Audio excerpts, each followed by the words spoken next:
नमस्कार.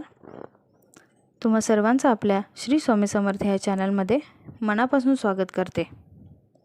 नवरात्र उत्सव सुरू झाला आहे. या 9 दिवसात देवीच्या 9 रूपांची ओळख आपण करून घेणार आहोत. शैलपुत्री, ब्रह्मचारिणी, चंद्रघंटा, कुष्मांडा, स्कंदमाता, कात्यायनी, कालरात्री, महागौरी आणि सिद्धिदात्री अशी देवींच्या 9 रूपांची नावे आहेत.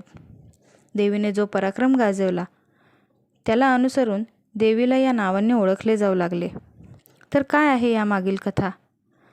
तर नवरात्रामध्ये रोज एक कथा आपण जाणून घेणार आहोत. आई दुर्गा आपल्या पहिल्या स्वरूपात शैलपुत्री या नावाने ओळखली जाते. हिमालय कन्या म्हणून तिचा जन्म झालेला असल्याने तिचे नाव शैलपुत्री ठेवण्यात आले. तिच्या उजव्या हातात त्रिशूळ आणि डाव्या हातात कमळ शोभून दिसत आहे. दुर्गेच्या सर्व रूपांमध्ये ती पहिली दुर्गा आहे. शैलपुत्रीचा पूर्वजन्म प्रजापती दक्ष यांच्या कन्येच्या रूपात झाला होता. तेव्हा तिचे नाव सती होते. त्यावेळेस सतीचा विवाह भगवान शंकरांशी झाला. एकदा प्रजापती दक्ष यांनी मोठा यज्ञ केला. सर्व देवी देवतांना यज्ञात आमंत्रित केले, मात्र भगवान शंकराला आमंत्रण दिले नाही.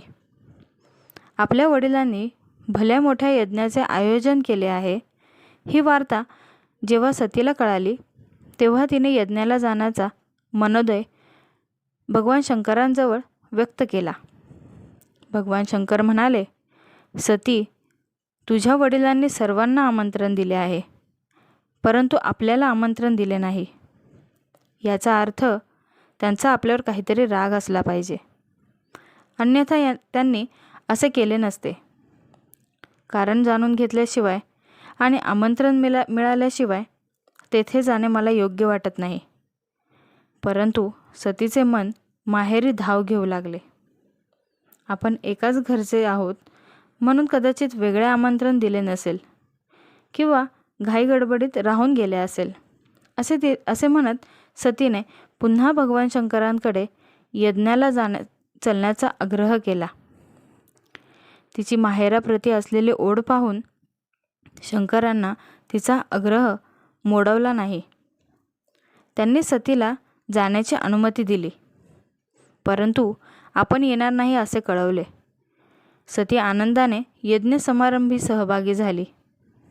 संपूर्ण राज्य रोषणाई केली होती. प्रजाजन प्रसन्न दिसत होते. अनेक पाहुणे आले होते. सगळे वातावरण आनंदी झाले होते. तेथे गेल्यावर सतीचा आनंद द्विगुणित झाला. कधी एकदा जाऊन आपल्या पित्याला, मातेला, बहिणींना भेटते असे तिला झाले होते. ती राजवाड्यात पोहोचली, परंतु तिला पाहूनही कुटुंब सदस्यांपैकी कोणीही तिचे स्वागत केले नाही. उलट पक्षी तिला दुर्लक्षित केले गेले. त्यांच्या नजरेतले भाव अत्यंत अपमानास्पद होते. सतीला गहिवरून आले. भगवान शंकरांचे बोल आठवले. आमंत्रणाशिवाय आपण उगीचच येथे आलो असे तिला जाणवू लागले. तिच्या मनात एकाच वेळी दुःख, कारुण्य, क्रोध, संताप उफाळून येत होता. हा अपराधी भाव घेऊन शंकरांसमोर कसे जाणार या विचाराने तिने तिथल्या तिथे स्वतःला संपवून टाकले. सतीचा असा अपमान झाल्याचे कळताच भगवान शंकरांनी रागाच्या भरात आपल्या गणांना पाठवून दक्ष प्रजापती राजाचा यज्ञ समारोह उधळून लावला. सतीने योगाग्नीद्वारे पुढचा जन्म हिमालयाच्या कुळात घेतला आणि तिथे ती शैलपुत्री या नावारूपाला आली. पार्वती, हेमवती ही देखील तिचीच नावे.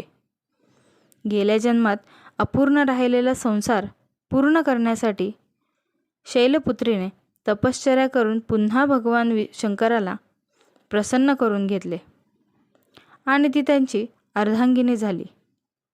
तिने अनेक देवदेवतांचे गर्वहरण केले. नवरात्रीच्या पहिल्या दिवशी शैलपुत्रीचे स्मरण आणि पूजन केले जाते. अनेक योगी साधू आजच्या दिवशी मूलाधार चक्रात मन केंद्रित करून योग साधनेचा प्रारंभ करतात. तर तुम्हाला आजची माहिती कशी वाटली कमेंटमध्ये नक्की सांगा आणि चॅनलला सबस्क्राईब करा. श्री स्वामी समर्थ.